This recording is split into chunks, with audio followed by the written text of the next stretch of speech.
자, 조승연의 과학 토픽 이어갑니다. 과학 스토리텔러 웹진 인저리 타임의 조승연 대표 모셨습니다. 대표님 어서 오세요. 예, 안녕하세요. 자, 오늘의 주제가 피터 힉스, 우리의 우주관을 바꾼 수줍은 남자로 정해주셨습니다. 힉스라는 이름은 여기저기서 들어보긴 했는데 힉스 입자할 때 그 힉스인 거죠? 이게 네. 사람이었나 봅니다. 예, 그렇습니다. 그 신의 입자라는 말 들어보셨죠? 네. 현대 물리학 사상 가장 위대한 발견이다. 예, 그 입자입니다. 네. 힉스 입자요. 2013년에 노벨 물리학상을 수상한 그 피터 힉스 교수가 네.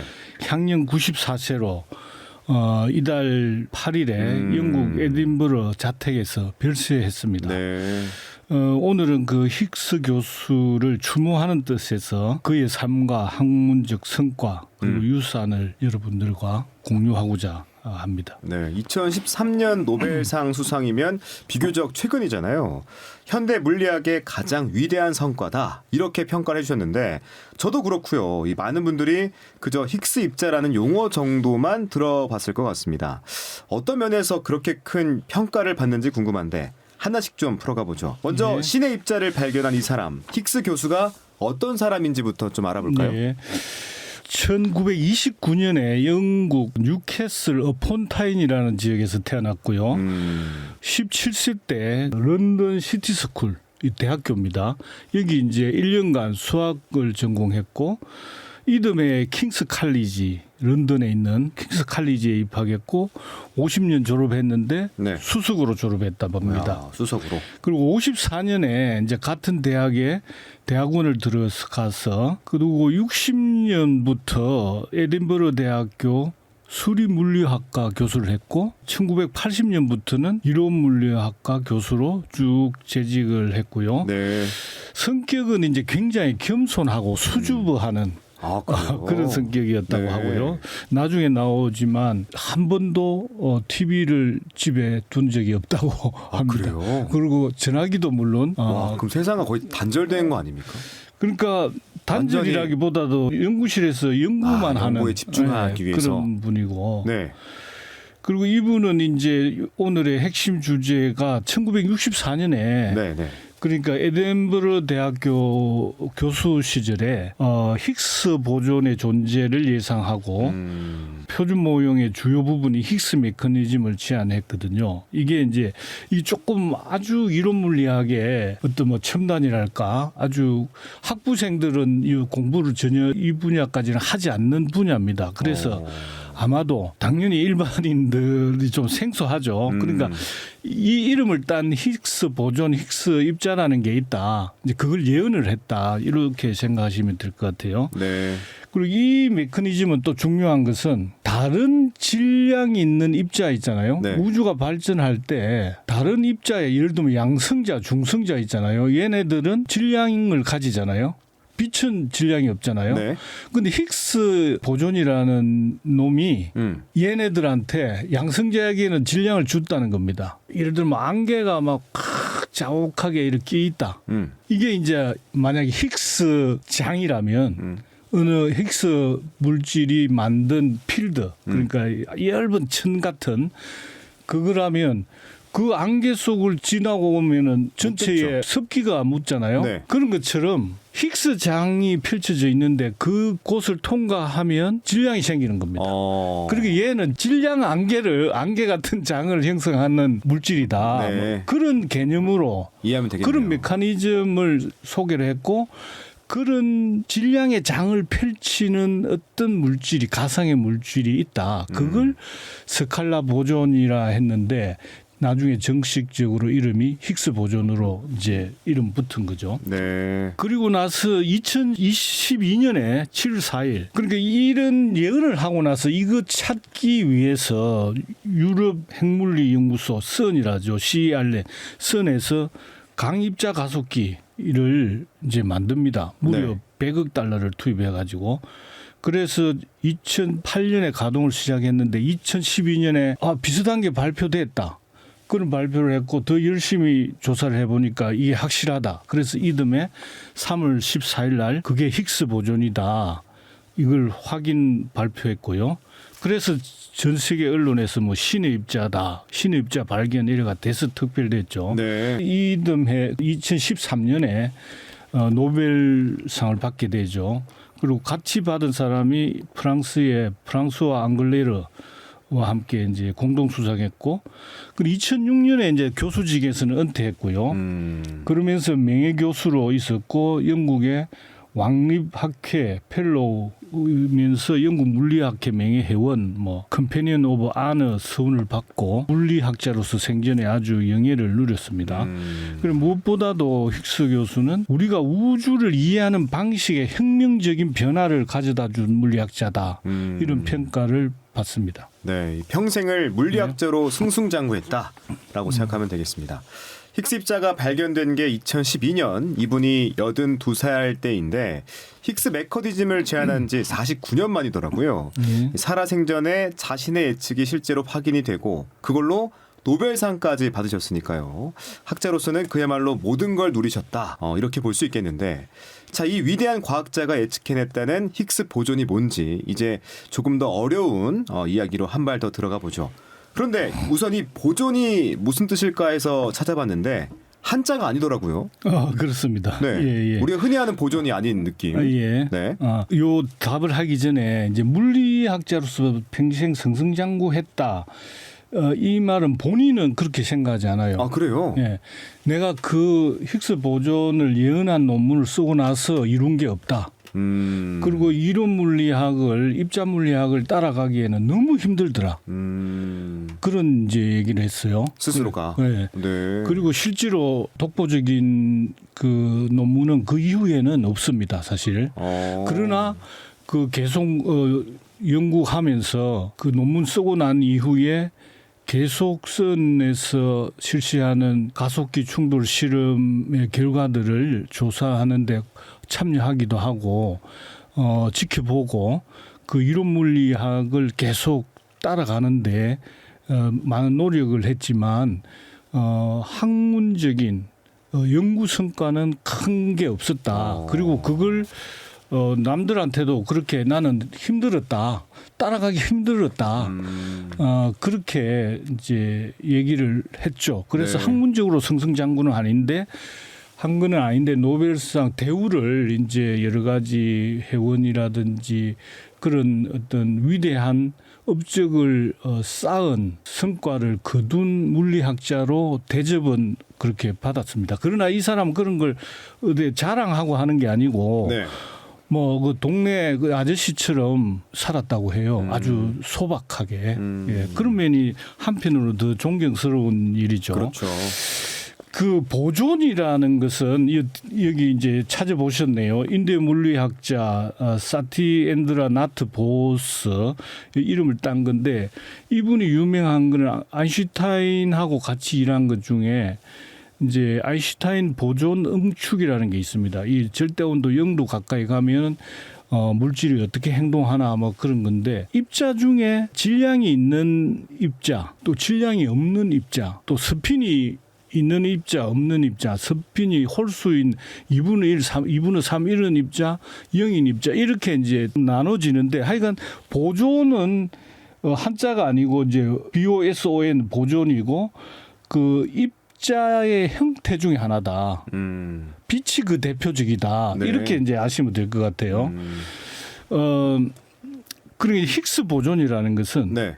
여기서 힉스라는 입자 이름인데, 입자가 아까 말해서 질량이 있는 거하고 없는 거하고 있댔잖아요. 네네. 그러니까 애초에 자기는 이름을 짓기 전에도 스칼라 보존이라 했거든요.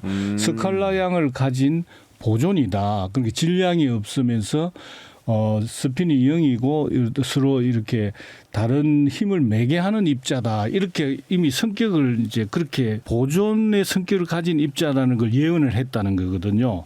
그러니까 힉스 보존, 지금 뒤에 붙여진 힉스 보존을 알려면은 이게 어떤 의미에서 중요한가 하려면은 표준 모형을 좀 알 필요가 있는데, 이제 그걸 먼저 한번 설명할 필요가 있을 것 같습니다. 네. 뭐 표준 모형이라고 하니까 좀 겁이 나긴 하는데 예. 정신 바짝 차리고 한번 따라가 보죠. 예. 먼저 이 표준 모형이 뭔가요? 예. 가장 간단하게 말하면 표준 모형이라는 것은 우주를 이해하는 표준적인 틀이다. 기본 틀이다. 그죠? 네. 그럼 기본 그 내용이 뭐냐? 이 우주가 전체적으로 입자가 17개로 구성되어 있다. 너무 간단하죠. 네. 그런데 그 17개 중에 17개 중에 12개는 질량이 있는 기본 입자고 5개는 질량이 없는 입자다. 이렇게 됐다는 거예요. 그죠? 네. 그럼 뭐 질량이 있는 애들 중에는 뭐가 있느냐? 쉬워요. 그 중에 6개는 네. 무거운 놈인데 네. 쿼크로 돼 있다. 쿼크. 쿼크는 중성자, 양성자를 구성하는 기본 입자예요. 중성자는 옛날에는 원자가 더 이상 깨지지 않는다 했잖아요. 근데 원자를 깨뜨려 보니까 원자 안에 중성자도 있고 양성자도 있고 전자도 그리고 크게 세 부분으로 있었잖아요. 네. 근데 중성자나 양성자를 깨보니까 그 안에 또 있는 거예요. 그게 쿼크군요. 그게 쿼크예요. 쿼크 세 개로 돼 있는 거예요. 그래서 쿼크는 모두 6개가 있거든요. 네. 이놈들은 좀 무거워요. 그다음 나머지 6개는 물질을 구성하는 질량이 있긴 한데 가벼워요. 가볍군요. 그래서 얘들을 렙톤이라고 그래요. 렙톤. 렙톤이란 말은 가볍다는 뜻이에요. 그 네. 그리스 말로. 그러니까 간단하잖아요. 자, 이 우주는 17개로 돼 있는데 질량이 있는 놈 12개인데 그중에 무거운 쪽 6개. 가벼운 쪽 6개. 6개. 네. 이제 뭐 남았죠? 그다음에는 5개 남았잖아요. 네. 질량이 없는 애들이죠. 질량이 없어요. 네. 얘들은 질량이 없는데 서로 입자들의 상호작용을 하는 거예요. 우리가 힘을 가진다잖아요. 그럼 물리학에서는 힘을 갖는다 안 하고 네. 서로 상호작용한다 그래요. 인터랙션 한다 이래. 네. 예. 저하고 두 사람이 인터랙션 하려면 힘을 주고받는 건 아니잖아요. 네. 대화를 하든지 뭐 눈빛을 교환하든지 이런 게 상호작용하는 거잖아요. 네. 그러면 광자는 서로 전자기력을 매개한다 하거든요. 광자를 주고받으면은 거기에 전자기력이 왔다 갔다 하는 거예요. 그러니까 우리가 자석이 끌리고 하는 거는 거기 전자기력이 왔다 갔다 하는 거예요. 서로 매개를 한다는 거거든요. 네. 예. 그러니까 두 물질 사이에 힘이 왔다 갔다 한다는 말은 물리학에서는 잘 안 하고 매개 입자가 왔다 갔다 한다, 매개한다 이렇게 말하거든요. 그러니까 그런 입자가 5개가 있다는 거예요. 그 중에 이제 하나씩 들어보면 아까 쿼크 있대잖아요. 네. 쿼크를 매개하는, 왜냐하면 양성자는 아주 잘 안 깨지잖아요. 그 3개가 있으니까 그 쿼크 3개를 묶고 있다는 거잖아요. 그 놈이 글루온이라고 그래요. 글루온. 네. 하나는 이제 글루온이고 그는 강력이라 그래. 강력을 이제 주고받는다는 거거든요. 글루온은 묶는다는 뜻이 영어로 글루가 이렇게 접착제로 붙이다는 뜻이거든요. 포톤은 전자기력을 매개하잖아요. 이 자체가 포톤이라는 이걸 입자로 본 건데 전자기파를 이제 입자로 보면은 이제 광자고 포톤이고 파동으로 보면 이게 이제 전자기파인데 이 사이에 뭔가 음극 양극에 뭔가 힘을 느낄 때가 있잖아요. 네. 그걸 상호 매개하는 입자가 포톤이다 이런 얘기거든요. 그게 이제 전자기력이고 우리가 이제 4가지 힘 얘기하잖아요. 뭐 강력, 전자기력, 그다음에 양력이 2개가 있는데 G 보존, W 보존이에요. 얘네들은 저번에 우리 방사성 물질은 스스로 깨져가지고 안정한 물질로 되잖아요. 네. 그 스스로 깨질 때 분열할 때 내는 빛을 내는데 이때 그 사이에 작용하는 힘이 바로 양력이라고 하는데 이걸 이제 입자의 상호작용으로 보면 G 보존, W 보존이라고 그런다고요. 예. 그러면 이제 4개의 힘이 이제 됐잖아요. 그 다음에 아까 전체 5개 있대잖아요. 네. 힘으로 보면 G 보존, W 보존이 비슷한 거기 때문에 이걸 하나로 봅니다. 그러면 우리 이 우주에는 4가지 힘이 있다 했거든요. 근데 이 3가지는 얘기했잖아요. 네. 하나는 중력인데 중력자가 이제 상호작용을 하는데 중력은 워낙 큰 물질에만 좀 영향을 미치고 워낙 이제 작기 때문에 이런 뭐 원자나 전자나 뭐 이렇게 중성자, 양성자 단위에서는 중력은 무시해도 되는 겁니다. 그래서 여기서 이제 표준 모형에는 이 힘은 네. 빠졌어요. 그러니까 그러나 하나 이제 이거를- 힉스 보존 하나가 네, 남는다는 거죠. 남죠. 네. 예. 그러니까 이제 표준 모형에 따르면 우주에는 물질을 구성하는 입자 12개가 있고 예. 이들 입자 간 힘을 매게 하는 보존이라는 게 5개 있는데 그중 하나가 이제 힉스 보존이다라고 일단 정리해 보겠습니다. 예, 예. 그런데 왜 힉스 보존이 중요한 건지 예. 앞서 현대 물리학의 가장 위대한 발견이라 이렇게 말씀해 주셨는데 예. 왜 이렇게까지 높이 평가하는지 모르겠습니다. 힉스 예. 보존에 대해서 좀 더 알려주시죠. 예. 예. 아까 이제 그러니까 2012년까지는 이제 실제로 힉스 보존이 있는지 없는지 지금 확신을 못한 상태였거든요. 네. 그리고 표준 모형이라는 게 만들어진 게 1967년 정도부터 만들어지기 시작해가지고 1980년대에 완성이 됐어요. 그게 이제 전체 이 우주에 17개의 질량이 있는 거 12개, 질량이 없는 5개로 이루어졌고 이들 네. 상호작용으로 이 우주가 이렇게 생겼다. 진행되고 있다. 뭐 이런 얘기인데 네. 하나가 이제 발견이 안 되는 1980년까지 이걸 확실하다고 믿었는데 다른 거는 그때까지 다 발견됐어. 그런데 하나가 없는 거예요. 이제 질량이 없는 입자 5개 중에 4개는 발견이 됐는데 하나가 안 된 거죠. 그게 뭐냐? 힉스 보존. 힉스 보존이에요. 그때 이름은 뭐 힉스 보존은 아니었고 뭐 스칼라 보존 뭐 뭔가 스칼라라고 하는 거는 좀 그냥 상수 비슷한 뭐 그런 특별히 스핀이 있거나 차원이 뭐 여러 개라거나 이런 게 아닌 그런 이제 어떤 상수 같은 물질, 상수 같은 양을 이제 얘기하는데요. 그런 게 분명히 하나 있어야 되는데 이제 발견이 안 된 거죠. 그런데 64년에 예언을 했기 때문에 예언이 타당하다. 네. 이렇게는 이제 본 거예요. 그런데 만약에 이론적으로 있다고 보니까 표준 모형이 잘 맞는데 발견이 안 되니까 80년대 완성이 되고 나서 뭐 계속 발견이 안 되니까 네. 사람들이 이게 도대체 왜 발견이 안 되지 이렇게 막 지쳐갈 무렵쯤 돼 가지고 제5의 보존이 이제 발견된 거죠. 이게 한 가지 중요하다면은 네. 질량이 어떤 물질은 질량이 있고 어떤 물질은 질량이 없잖아요. 그러면 도대체 어떤 과정을 거쳐 가지고 네. 질량을 얻는 것일까? 또 각 기본 입자마다 질량이 똑같은 거는 단 하나도 없어요. 네. 그 다르잖아요. 이상하다. 이거 어떤 메커니즘으로 이런 게 생길까? 이거 모르면은 우주의 물질을 구성하는 기본 입자들에 대해서 모르는 거죠. 이제 답을 못 풀 뻔했는데 힉스 입자가 네.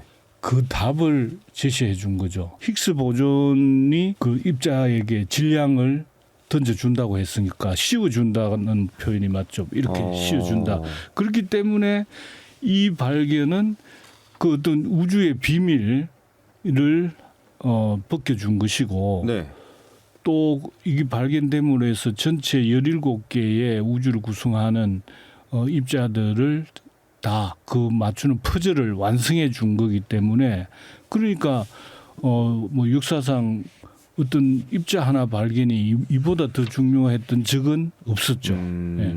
그 다른 입자에게 질량을 씌워준다라고 예. 말씀하셨는데 이 부분이 좀 저에게는 신비로운데 이게 1960년대 초반에는 물리학자들에게도 힘든 개념이었을 것 같다는 생각이 들거든요. 예. 그런데 불과 반세기가 지나지 않아서 예. 이 입자가 실제로 발견되잖아요. 그렇죠. 그 과정도 좀 소개해 주세요. 지금 이 설명을 하기 전에 이제 힉스 교수가 이 발상을 그럼 힉스 입자를 이제 어떻게 발견했을까 하는 그 발상의 과정이 네. 다른 사람들은 별로 거의 안 한 것 같은데 왜 어떤 입자는 질량을 갖고 어떤 입자는 질량을 갖지 않을까 이런 발상을 했다는 거죠. 이게 이제 우리가 위대한 과학자들의 위대한 성과 이면을 보면은 항상 그런 물음이 있거든. 그런 의문을 갖고 시작했고 네. 당시에는 이게 사람들이 이해를 못 해가지고 유명한 학술지에서 받아주지를 않았답니다. 근데 이거 막 한 1년 넘게 네. 막 여기도 투고하고 저기도 투고하고 그래가지고 안 받아줘가지고 그래서 자칫 크게 사장될 뻔했다. 그렇군요. 그런데 64년에 이제 그 피지컬 리뷰라는 아주 좀 유명한 물리학회지입니다. 여기서 이제 받아줬고요. 그래서 이제 그 예언을 한 게 이제 오래는 걸렸죠. 아까 49년 정도 걸려가지고 네. 발견이 되잖아요. 그러니까 쉽게 말하면은 한 60년부터 이제 7, 80년대까지는 긴가민가하고 이제 표준 모형이 자리를 잡아가는 과정이었는데 80년 가까이 됐을 때 이거 없으면 안 된다. 이 입자가 없으면 이제 표준 모형은 완전히 무너진다는 그런 위기의식이 있었고 네. 그래서 물리학계에서는 이거 찾으려고 엄청 이제 노력했죠. 그러면서 꼭 이것 때문만은 아니겠지만은 선이라고 그 유럽 핵물리 연구소에서 무려 100억 달러를 들여가지고 종전의 가속기보다 획기적으로 성능이 우수한 가속기를 만들기 시작합니다. 네. 그게 이제 91년부터 시작해가지고 2008년까지 100억 달러 투입해가 만들었는데 그게 LHC라고 영어로 하면 라지, H는 헤이드론이고 C는 콜라이드. 그러니까 큰 입자를 충돌시키는 아주 큰 가속기라는 뜻이에요. 그러니까 대형 강입자 충돌기라는 거거든요. 이게 둘레가 27km예요. 와, 둘레가요? 예, 예. 와. 찾아보니까 힉스 입자 이전에 이 W랑 Z 보존을 발견한 것도 예. 유럽 입자 물리 연구소더라고요. 그렇습니다. 역시 예. 명불허전인가 봅니다. 그런데 힉스 입자가 신의 입자라는 별칭으로 불리게 된 흥미로운 사연이 또 있다면서요. 있어요. 예. 어떤 사연입니까? 지금 뭐 내 책상에도 책꽂이에도 있던데 신의 입자라는 교양 과학서 책이 책이 있어요? 유명한 책이 있습니다. 그 어떤 입자 물리의 현재 연구 상황 거기에 일어나는 여러 가지 재미난 사항들을 의미 있는 얘기들을 묶은 건데 네. 88년에 노벨 물리학상 받은 레온 레드먼이라는 사람이 이제 책을 썼어요. 그 책을 써가지고 그 원고를 이제 출판사에 보냈죠. 그 편집장이 이제 읽어보니까 지금 말하는 힉스 입자 얘기가 나오는데 이게 뭐라고 했나 하면 너무 발견이 안 된다. 꼭 있어야 되는데 이래가지고 갓댐 파티클. 갓댐 파티클. 예. 갓댐은 욕하는 거잖아요. 빌어먹을 뭐 파티클 입자 뭐 이런 말이죠. 그죠? 막. 그래 그걸 딱 보고 야 이게 그래도 명식이 노벨상 받은 사람이 뭐 갓댐 이런 말 쓰면 되겠나 이래가지고 그래서 갓댐 파티클이 뭐냐 이래가지고 그냥 댐을 빼고 갓 파티클 그렇게 하자. 그래요? 그래가지고 좀 약간 어이없는데. 갓 파티클로 출판이 된 거예요. 책이. 그래요? 이 책이 93년에 나왔네. 네. 그러니까 발견되려면 한참 남았잖아요. 네네. 그러니까 사람들이 그게 발견되기도 전에 갓 파티클 이래 된 거예요. 그러니까 언론에서는 이게 뭐 힉스 입자가 뭔지 뭐 그 입자 이름도 그때는 안 정해졌고 하니까 그냥 신의 입자 막 아주 찾기 어려운 입자다. 그래가지고 언론에는 많이 이제 나갔죠. 그리고 네. 이제 신의 입자로. 그런데 사실은 이제 이 힉스 본인과 물리학자들은 이 용어를 되도록이면 안 씁니다. 좋아하지 않아요. 왜냐하면 어떤 물리학의 본질을 오해할 소지가 있고 우주 구성 입자에 신의 이름을 넣을 이유가 없다. 그런 일화가 있습니다. 뭐 그래도 재미있습니다. 네. 또 흥미로운 게 이 입자에 힉스 입자라는 이름이 붙는 과정에서 예. 한국인 과학자의 역할이 또 숨어 있다면서요. 맞습니까? 그렇습니다. 누구죠? 고 이휘소 박사라고 저도 이제 대학 다닐 때 이분은 막 귀에 못이 박히도록 많이 들었는데 이분, 대표님께서도 예, 우리 그래요? 학교 다닐 때 그리고 이분이 79년인가 80년인가 네. 돌아가셨어요. 네. 네, 그래가지고 이분이 이제 평가가 한국인 중에 가장 노벨상에 근접한 인물이고 그래요? 네. 그 팀이 이제 이휘소 박사 팀이 있었는데 네. 그 팀 5명이 전부 다 노벨상을 받았대요. 아. 그 정도로. 근데 그 중에서 굉장한 팀이구나. 이휘소 박사가 거의 좌장 정도 됐거든요. 네. 그러니까 당연히 살아 계셨으면 당연히 받았을 거다. 그렇구나. 뭐 그런 얘기들을 합니다. 네. 근데 이분이 이제 72년에 논문을 썼는데 그때 이제 입자 물리학이었으니까 당연히 그때 뭐 표준 모형에 관한 뭐 이런 내용도 들어가고 하는데 네. 거기에 힉스 입자에 관한 내용도 좀 들어가는데 그 입자 표현을 뭐로 하느냐 뭐 이런 게 있잖아요. 그 뭐 늘 뭐 스칼라 보존이다, 스칼라 입자다, 뭐 입자다 이럴 수도 있고 한데 힉스가 그걸 예언했으니까 그냥 힉스 입자라고 명칭을 단 거예요. 아, 처음 쓴 겁니까? 그러면? 처음 썼죠. 힉스 입자라는 용어를 처음 쓴 거죠. 아이고. 72년에. 그렇구나. 그러고 나니까 사람들이 그걸 이제 뭐 싫어하는 사람도 있고 네. 왜냐하면 뭐 좀 전유물이 된 듯한 그 사람한테 엄청난 영향을 준 거잖아요. 네. 독점적인 뭔가 소유권을 주는 듯한 거잖아요. 근데 이제 이분이 명성도 있고 이휘소 박사가 명성도 있는 데다가 또 그럴듯하고 그러니까 다른 사람들이 굳이 이거 절대 안 된다 이런 말을 안 했대요. 그러면서 점차 쓰기 시작해가지고 굳어진 거죠. 그런데 정작 힉스 본인은 내가 이걸 소유권을 독점하는 거는 좀 문제가 있다. 그래가지고 요 분야를 연구한 사람이 6명이 있었는데 네. 그 사람들의 첫 글자를 따서 단어를 만들어서 쓰는 게 어떠냐 이런 제안을 했는데 너무 또 글자도 부르기도 안 좋고 뭐 그래 별로 안 받아들여지고 그냥 힉스로 굳어졌다고 합니다. 자, 오랫도록 이 과학자들을 고생시킨 만큼 신의 입자에 얽힌 일화도 매우 흥미롭습니다. 그런데 이 위대한 발견에 초석을 놓은 사람 힉스 교수는 정작 휴대폰, TV도 없이 살았다. 이제 처음에 말씀해 주셨는데 노벨상 수상 소식도 직접 전해듣지 못했다. 맞습니까? 노벨위원회에서는 보통 수상자를 최종 결정할 때 한번 통화를 한답니다. 본인한테. 그게 관례라고 합니다. 발표하기 전에요? 네. 거기서 직접 어디 언론이나 이런 통해서 하는 게 아니라 그 위원회에서 결정 사항을 직접 통보하는 그런 관례가 있대요. 네. 그런데 이분이 전화기가 없기 때문에 통화도 못 하고 그래도 거기서 이제 최종 결정을 했다 이런 일화가 있고요. 그 노벨상은 이제 발견 1년 후에 일어난 거잖아요. 2012년 7월에 이제 그 발견됐을 때 선 측에서 발견 결과 사실을 가지고 세미나를 하기 위해서 이제 힉스한테 초청장을 보냈대요.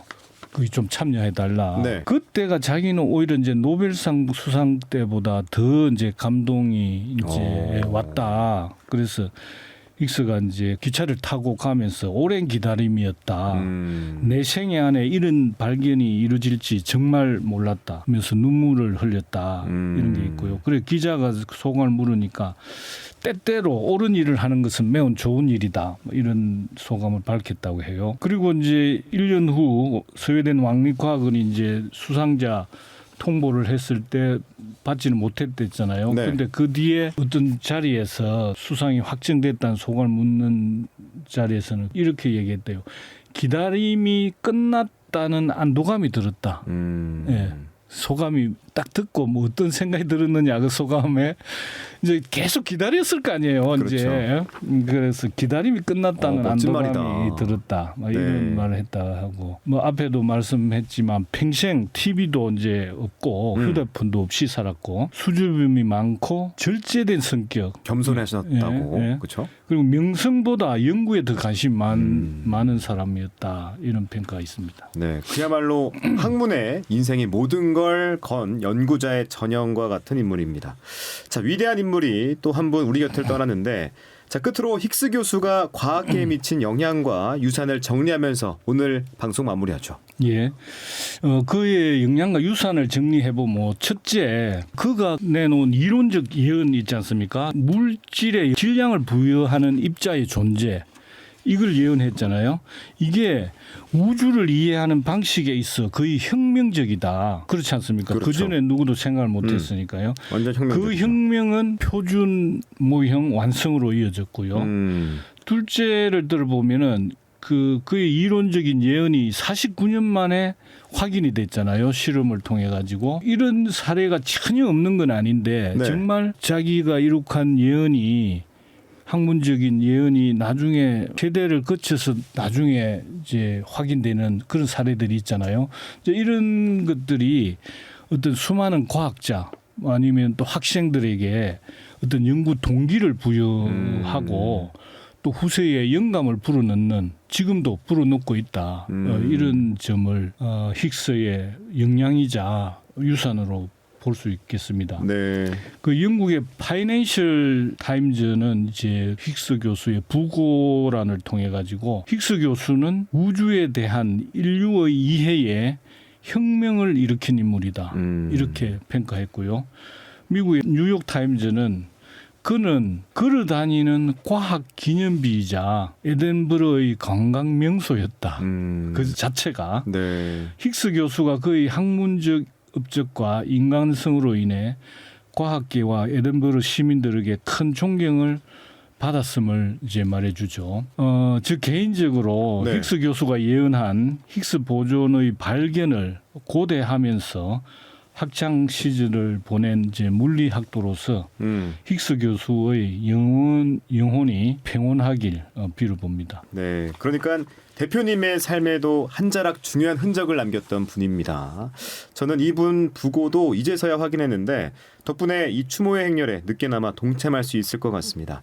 자, 오늘은 지난 8일 세상을 떠난 물리학자 피터 힉스의 생애와 업적 함께 살펴봤습니다. 오늘은 여기까지 알아보도록 하죠. 지금까지 조승현의 과학토픽이었습니다. 대표님 오늘도 귀한 말씀 고맙습니다. 감사합니다.